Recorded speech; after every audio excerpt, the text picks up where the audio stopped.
that's one of our big problems, I think, politically. It's like this idea that we're the good people. We know we know what's good. And anyone who doesn't agree with that, well, they're an existential threat to America.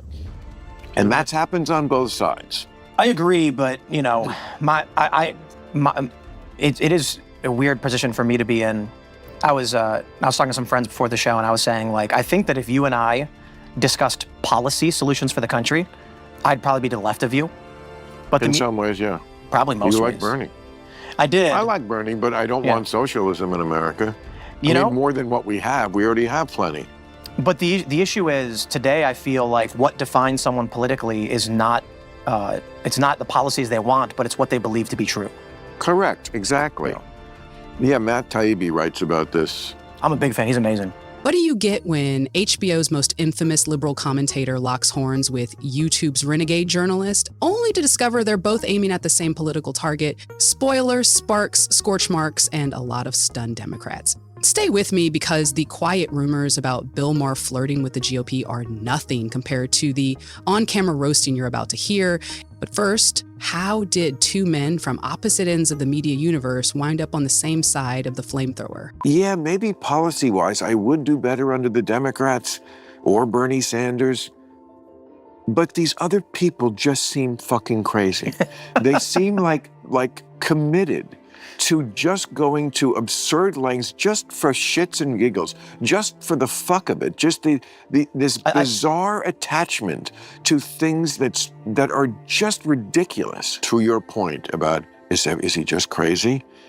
When you meet him in person and spend that kind of time, and he's not on his his attack mode thing, he does not strike you as a crazy person, or a person who doesn't listen or can't hear things. Again, they were very mad at me for saying this, but that's what happened.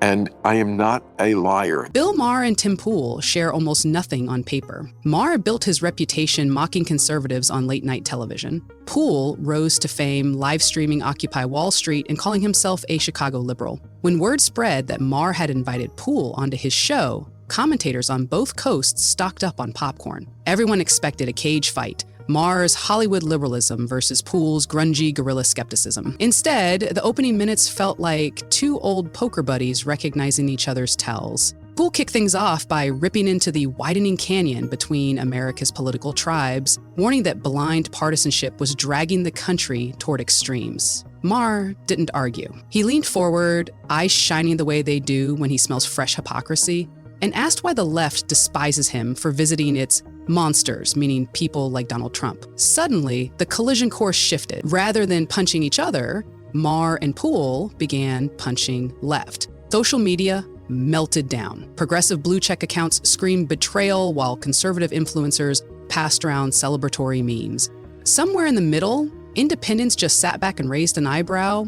They'd seen this coming for years. But that was only the appetizer. The main course was an autopsy of modern journalism, one finger-pointing anecdote at a time. I just don't feel like anybody in this country can even presume that what people think about them is anywhere near the truth. And if you do think that, you're very naive, and people are just going to want to believe. Somebody told me just the other day that, speaking of girlfriends, this one is funny. This one wasn't in that list, but they could have put it there. But somebody, they were out to dinner with a few people, and this person said that I used to date Ann Coulter. I've heard that. Which I have heard it. Okay, well, it's not true. And both of us would say that. Now, am I friends with her? Yes. And anyone who doesn't like that can go fuck themselves. I'll be friends with whoever I want. I think I proved that over and over again, including with Donald Trump. You know, I believe in talking to people. But it's not like I've ever, to either one of them, given an inch on what my beliefs are. Pool slid an ice-cold story across the table. Back in 2014, he said, ABC and Univision launched a flashy millennial network called Fusion. The bosses gathered reporters in a glass-walled conference room and announced a new creed: mission-driven storytelling. Objectivity was outdated, the president told them. The audience wanted narratives that validated their feelings. Pool asked a dangerous follow-up.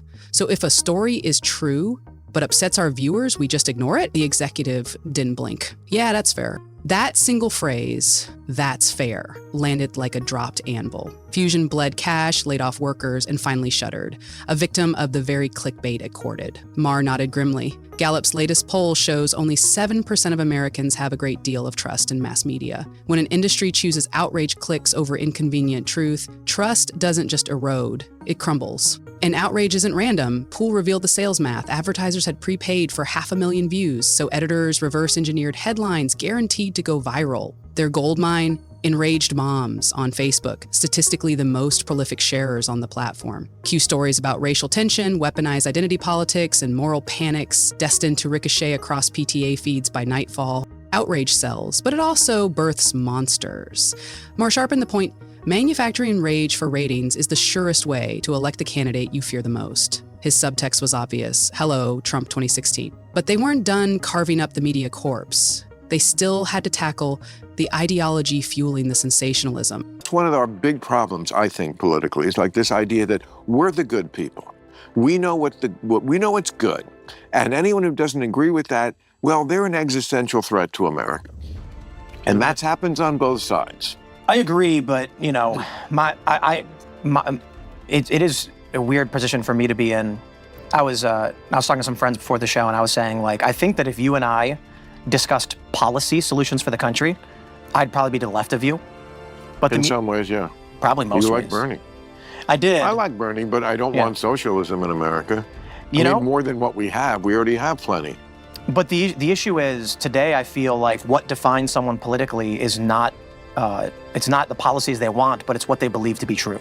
Correct, exactly. Yeah, Matt Taibbi writes about this. I'm a big fan, he's amazing. Identity politics. 2 words guaranteed to hijack any dinner table. Marr called today's version aggressively uncommonsensical. Policies so unmoored from everyday reality that even politically homeless liberals recoil. Men setting track records in women's sports. Elementary school kids drilled on complex sexual identities before they've mastered cursive, mandated pronoun rituals enforced like parking tickets. Examples tumbled out of Marr's mouth like grenades. Pool jumped in with a confession.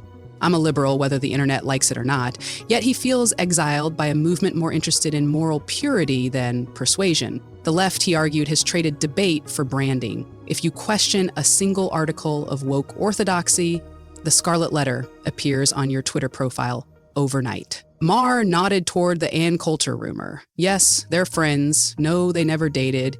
And anyone offended can, in his words, go fuck themselves. Friendship across enemy lines used to be normal. Now, it's treated as treason. Viewers sensed the deeper implication. If lifelong liberals are shoved out of the tent, who exactly remains inside? That question led straight into the ugly mechanics of how newsrooms manufacture divisive narratives. Modus operandi of news organizations used to be informing the public, and then it became audience stroking. How can we interpret this thing that just happened in such a way that our audience will give us likes? Yep. I like that. I like you said it that way. I like your point of view because that's what I already think, and I hate them, and so I like. He's right. He's right. Yeah. No, and it's just. I worked for ABC. Started ABC New Division did a joint venture in 2014 called Fusion, and I was at Vice, and I moved over there, and then they told me that the new trend was going to be called mission-driven storytelling, and I said, "What does that mean?" And they said, "There's no such thing as objectivity. Everyone is subjective, so we're going to tell the stories that our audience wants to hear." I had a meeting with the president, and he was talking to me about this, and I said, "Does that mean if there is a news story that is true and important, we would choose not to report it because it might upset our audience?" And he said, "Yeah, I think that's fair." The company went bankrupt. They fired everybody. But this wasn't unique to them. They were chasing the trend. One of their marketing guys told me explicitly, "We want to maximize shares because we have to maximize views." Pool detailed the revenue treadmill. Editors promised advertisers specific view counts long before a story existed. When the clock ticked, they'd unleash rage bait pieces certain to detonate on social media. Inside HQ, metrics dashboards spiked. Outside, public discourse curdled. Marr compared the practice to a casino. Odds rigged, so viewers keep spinning the outrage wheel, never noticing their chips disappear. The ratings chase has casualties. Vice, once the hip rebel of digital news, slashed staff after investors realized moral crusades don't pay the bills forever. BuzzFeed axed its entire news division despite Pulitzer bragging rights. Each implosion proved Pool's thesis. Outrage may grab attention, but it starves credibility, and without credibility, even the loudest platform collapses under its own echo. By now, the audience thought they'd heard the worst, and then Marr pulled out his White House story. We have to maximize views. We have to maximize views because we've already sold a set amount to the advertisers. One company bought 500,000 views from us. We don't complete that contract until those views are delivered. How do we deliver them? Angering moms. Middle-aged women who are angry share more than anyone else, so we're going to write stories that do that. That's actually what he told me. So it was social justice, it was racism. I just pictured my writers all guffawing just because, I've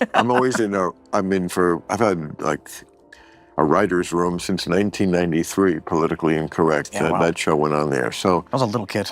Yeah, I'm sure. And it's, the joy of my life, one of the great joys is having a writer's room. I've said this before, but like Paul McCartney once said, I'd rather have a band than a Rolls Royce. In early 2020, amid impeachment headlines and COVID whispers, Marr accepted an invitation to speak with Donald Trump behind closed doors. When he returned, he summed up the experience in a single line. A crazy person doesn't live in the White House. A performer who plays crazy on TV does. Progressive Twitter exploded. How dare Marr humanize the Orange Menace? But Marr's sin wasn't kindness, it was nuance. By acknowledging Trump's backstage sanity, Marr undermined the left's favorite horror narrative, that a raving lunatic held the nuclear codes. Nuance is kryptonite to clickbait. If Trump is merely strategic, then maybe the left's blanket hostility is less moral crusade, more political theater. And if that's true, what else might be exaggerated? Pool nodded like a man who'd seen the same backstage show. Demonizing opponents, he warned, guarantees a backlash. Press the caricature hard enough, and voters flock to the caricature just to spite you. That's how you end up with January 2017, a reality TV star sworn in against every media prediction. Yet Marr still had a fuller indictment to deliver. Because backstage calm or not, certain policy ideas coming from the activist left still made his blood boil. My politics are like, if you were, I'm like a Chicago liberal, but the way things have gone, especially with like the woke stuff, this is where I end up in this position, and so does my neighborhood. I think it's interesting to see my neighborhood reflective of my politics and vice versa. I think the phrase I was using last year was aggressively non-common sense or uncommonsensical. And it's like I accent aggressively. I don't think the woke people who have the vast amount of energy really in the Democratic Party understand why the people vote against them. And it's like, because if you add up like how many people are really affected by some of the aggressively uncommon sense things, it's probably not that many. You had a great bit on that. Yeah. He rattled them off like a prosecutor reading charges. Minors seeking irreversible medical procedures without parental consent. Speech codes dictating words you must say on pain of cancellation. Bureaucrats threatening fines for misgendering. Academic theories turning classrooms into ideological boot camps. Each example landed harder than the last. Polling backs him up. A 2024 Reuters/Ipsos survey found 63% of independents oppose allowing biological males to compete in women's sports.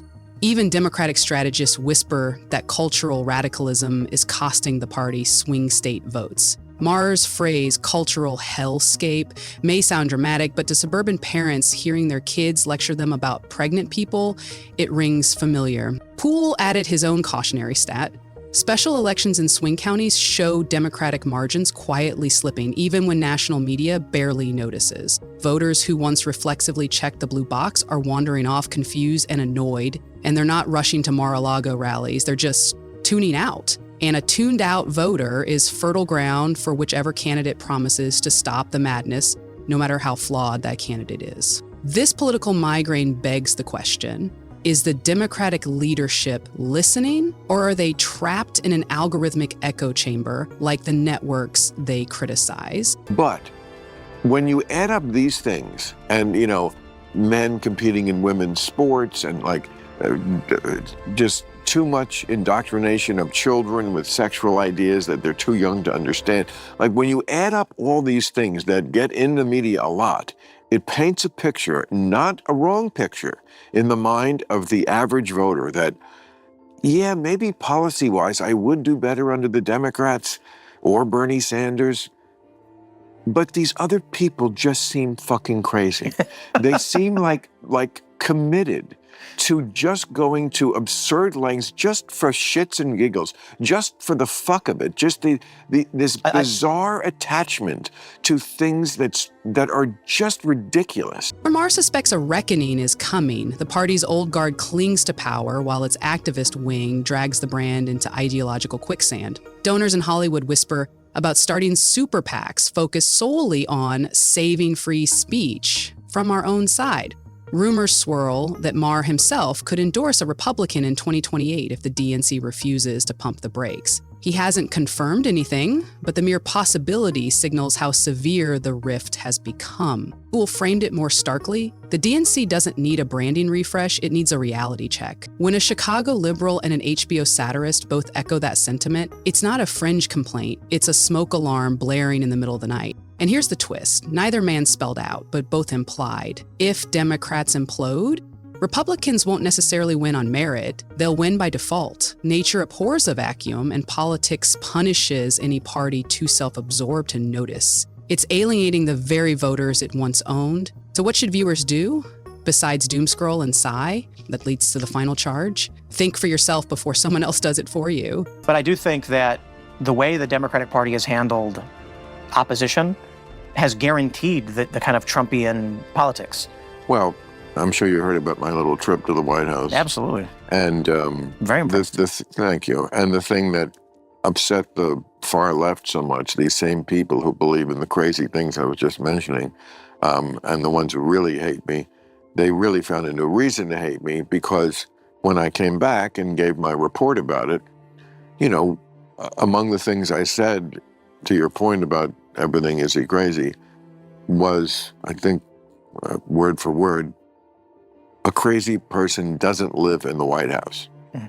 A person who plays a crazy person on TV lives in the White House. Yeah. And they found that very triggering. The takeaway is brutally simple. Outrage media is a business, not a public service. Headlines are crafted to enrage, not enlighten. If two professional provocateurs like Marr and Pool can set aside their differences long enough to call out their own ideological side, maybe the rest of us can resist the urge to treat politics like a sports rivalry. Question every headline, especially the ones tailored to your biases. If a story flatters you for being on the right side of history, double-check the facts. If it tells you the other half of the country is an existential threat, demand evidence, not adjectives. And if a late-night comedian or a beanie-wearing live streamer decides to sit down with their so-called enemies, applaud the conversation instead of hunting for heresy. Because here's the cynical secret media strategists don't want you to know. The moment you accept their curated list of enemies, you stop being a citizen and start being a pawn. And pawns are expendable. But that was my estimation. Again, to your point about, is he just crazy? When you meet him in person and spend that kind of time, and he's not on his his attack mode thing, he does not strike you as a crazy person or a person who doesn't listen or can't hear things. Again, they were very mad at me for saying this, but that's what happened. And I am not a liar. That's my main bond with the audience. So even if I offended some people by telling the truth, in the long run, that's what I do. Bill Maher isn't always right. Tim Pool isn't always balanced. But they both agree on one core principle. Honesty, even when it offends your own tribe, is the last life raft in a sea of political theater. That's why millions still tune in. They crave someone willing to risk their own reputation for the sake of a messy, complicated truth. So, are the Democrats truly imploding? Or is this just tough love meant to jolt them awake? You decide. Drop your thoughts below, hit like if you're tired of echo chambers, and subscribe if you want the next episode where we break down the one explosive policy these two actually disagree on. Trust me, the fallout will be epic. Until then, stay sharp, stay curious, and whatever you do, Don't let anyone else write your enemies list for you.